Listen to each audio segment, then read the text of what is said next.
So this is another update post about my horse Beau's recovery process since he was injured during his Hurricane Milton evacuation.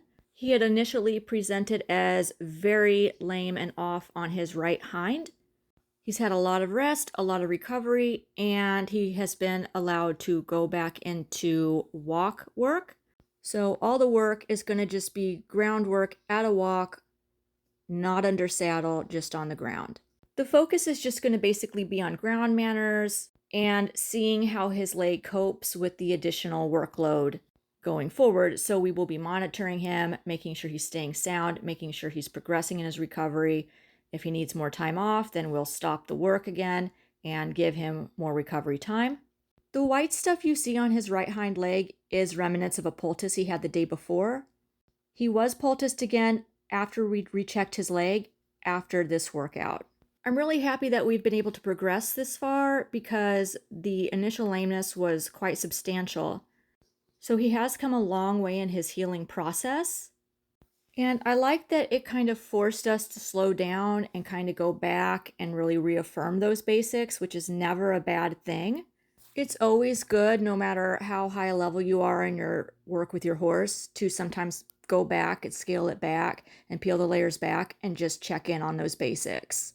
And the injury he sustained during his Hurricane Milton evacuation has kind of forced us to do that. And like I said, that's, I would rather him not have gone lame, but at the same time, it's presented us with an opportunity to really check back in with him and see where he is at that basic level, which is actually a good thing. And when we were done with this, we checked his leg again to see how it was doing. Okay, you guys, so I just felt his legs after all of that. Because of course this is the first day he's been back in work, even though it was just, groundwork since his Hurricane Milton injury.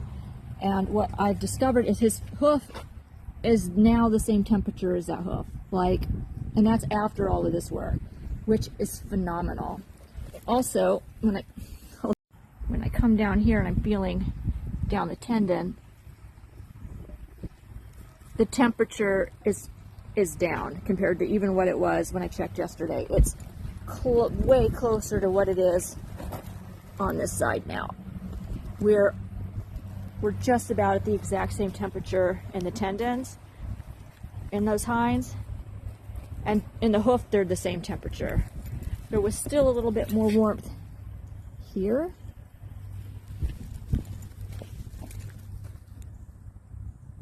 Then there was this side, but it's just tiny. It's a tiny amount. It's not like, I just noticed those little tiny differences because that's how my mind works. But yeah, there is that little difference in the hocks, heat-wise. But as far as the tendons go, they're getting pretty even heat-wise, and the hoofs are now even heat-wise. So that's great.